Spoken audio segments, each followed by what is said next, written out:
Alors bonjour et bienvenue dans cette vidéo. Nous allons continuer notre formation en Microsoft Excel 365 et découvrir dans cette vidéo comment faire ou bien comment calculer un bulletin semestriel d'un élève, d'accord? Alors un élève il a plusieurs matières, pour chaque matière il a son coefficient et la note obtenue, d'accord? Mais pour atteindre la moyenne générale, d'accord, que Messar vaut en fin de semestre, nous avons plusieurs étapes à suivre. D'accord? Alors, c'est ce qu'on va voir dans ce TP, Inch'Allah. Mais tout d'abord, on doit commencer par saisir les informations et faire la mise en forme, le style, les couleurs, d'accord, en général. Alors, tout d'abord, on doit lancer l'application Excel et saisir les informations. Alors, pour moi, j'ai déjà lancé l'application Excel. Alors, pour vous, c'est simple. Alors, ici, dans la barre de recherche, vous cherchez sur l'application Excel et vous ouvrez l'application et vous commencez à saisir les informations. Alors, on continue notre TP, d'accord? Alors, quadriller le tableau. Pour faire le quadrillage du tableau, on doit tout d'abord sélectionner les données euh, sur lesquelles on doit appliquer le bordure. Alors, pour moi, j'ai sélectionné. Alors, voilà le bouton qui fait qui applique les bordures. D'accord? Nous avons plusieurs choix. D'accord? Pour moi, je veux toutes les bordures. Donc, je choisis comme ça toutes les bordures. Euh, Après, cliquez avec le bouton droit sur la ligne 14 pour insérer l'assiduité. Alors, pour ce cas, nous n'avons pas l'assiduité ici. Nous avons toutes les autres matières, mais l'assiduité n'est pas là. Alors, on doit l'ajouter. Comment ajouter une nouvelle ligne à l'intérieur? D'accord, si on l'a déjà oublié. Alors, pour faire cela, donc, vous cliquez sur le bouton droit et choisissez insérer. D'accord?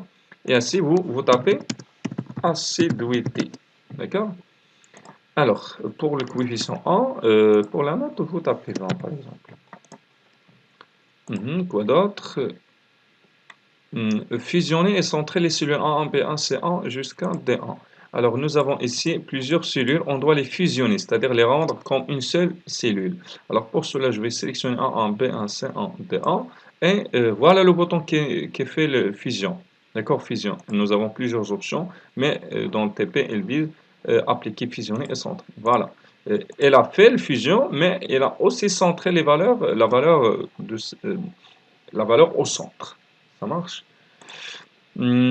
Après, on doit appliquer le gras et la taille 14 pour ce titre. Alors, on doit appliquer le gras. Le gras, c'est celui-là, d'accord, ce bouton G. Et la taille, voilà la taille de la police, 14. Très bien. Mhm. Euh, Après, fusionner et centrer A17, B17, C17.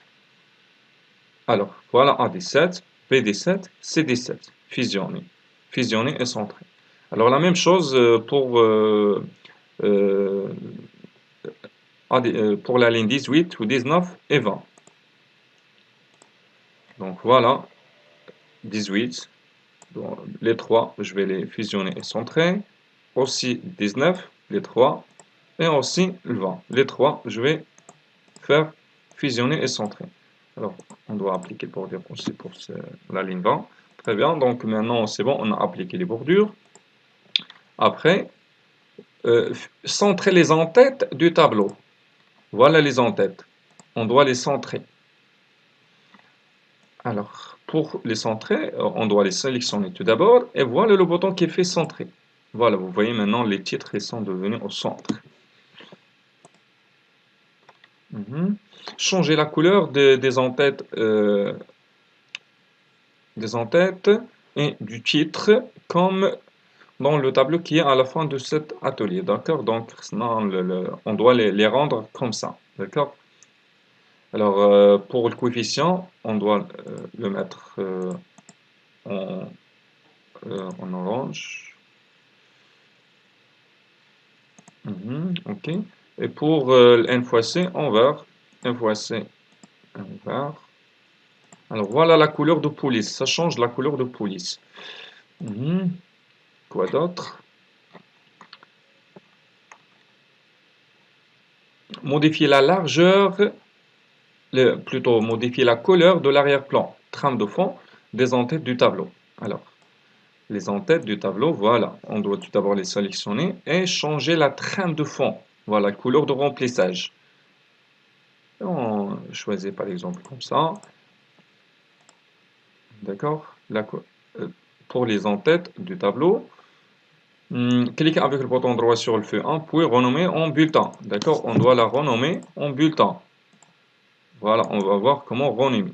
Alors, on clique bouton droit, renommer, ou bien double-clic. Ou bien double-clic, c'est la même chose. Voilà, on l'a nommé bulletin. Très bien, donc maintenant, on a fait un peu de mise en forme, mais on peut élargir un peu les largeurs des colonnes. Par exemple, éducation islamique, donc la largeur de cette colonne n'est pas suffisante.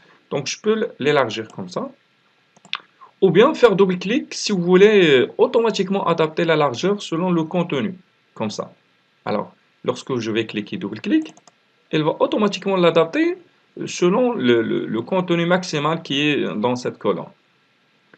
Mais maintenant, je trouve que n'est pas suffisant, je peux l'élargir comme ça.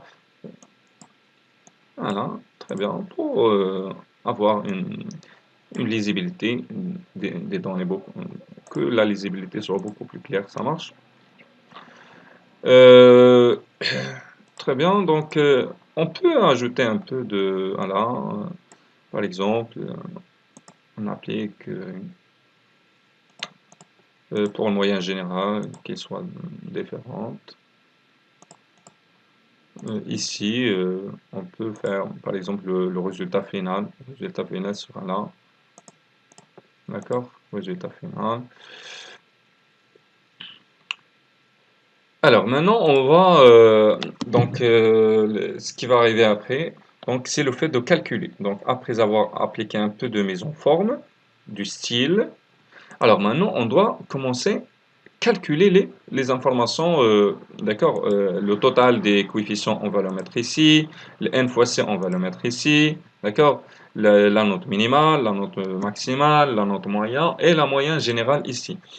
On peut aussi élargir un peu, donc vous voyez que le moyen général, elle est devenue en bas, donc je peux l'aligner verticalement, comme ça, puisqu'il est déjà centré horizontalement.